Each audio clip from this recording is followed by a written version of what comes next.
हजर अस्वद को चूमने के बाद एक हाजी के तमाम गुनाहों को सल्ब कर लेता है। हमारा अकीदा है जन्नती पत्थर है, जिब्राईल अलैहिस्सलाम ने लाया है। इतना बड़ा अकीदा है कि उस पत्थर पे अगर कोई तलवार मारे तो हम उसे टुकड़ा टुकड़ा कर देंगे। अगर किसी ने उस पत्थर को उड़ाने की कोशिश की, उस हजर अस्वद पे कोई तलवार चलाने की कोशिश की, तो हम दुनिया में उसे जिंदा नहीं छोड़ेंगे। इसलिए कि उस हजर अस्वद को मेरे नबी ने चूमा है। इसलिए हमारा अकीदा है हम हजर अस्वद पे हथौड़ा चलाने वालों को दुनिया में जीने नहीं देंगे, इसलिए कि उस पत्थर को मेरे नबी ने चूमा है। मगर बताओ मुसलमानों, मेरे नबी ने तो उस पत्थर को एक बार चूमा था, हुसैन के गले को तो बार बार चूमा था। हुसैन के गले को तो बार बार चूमा था, मगर जिस गले को बार बार चूमा था उस यजीदियों ने उस गले को काट दिया।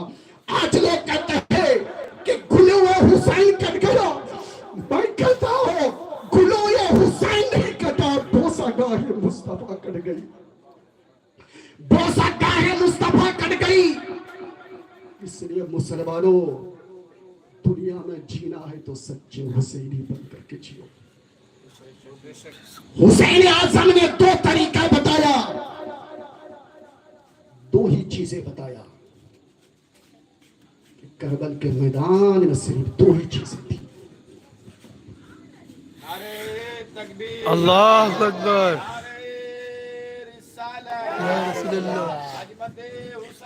जिंदाबाद जिंदाबाद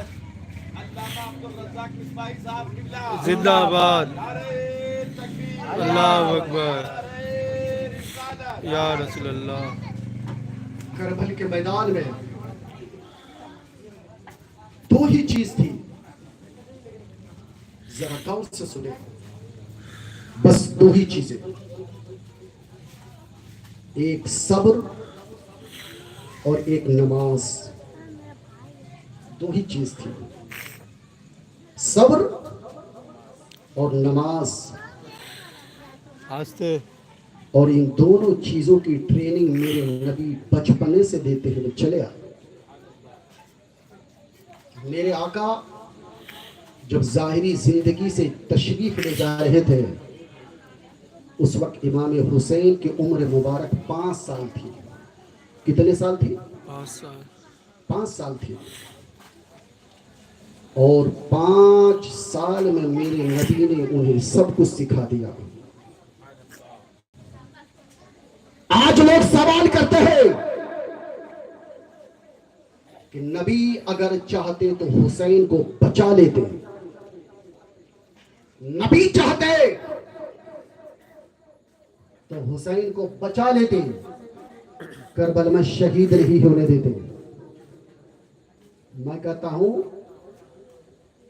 जिब्राईल अलैहिस्सलाम ने तो आकर बचपन ही में बता दिया कि हुसैन शहीद होने वाले हैं। ये बचाना कमाल की बात नहीं, ये तो इमाम हुसैन का इम्तिहान था, और इम्तिहान पे कामयाब हो जाना यही कामयाबी की दलील है। मेरे नबी जब दुनिया से चले गए, इमाम हुसैन की उम्र 5 साल है, और मेरे नबी ने वो सिखाया, वो ट्रेनिंग दी कि जब इम्तिहान गाह में गए तो इमाम हुसैन पास हो गए।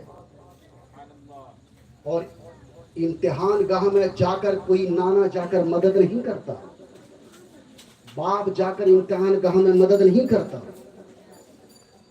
इम्तिहान अगर बच्चा देता है तो अकेले ही देता है।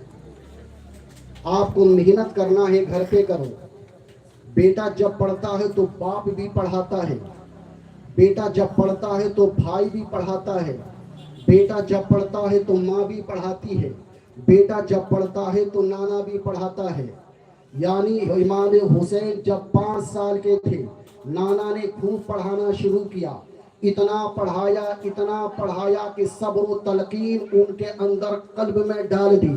मेरे आका ने इतना पढ़ाया, इतना सिखाया कि उनके रग रग में नमाज की अहमियत डाल दी।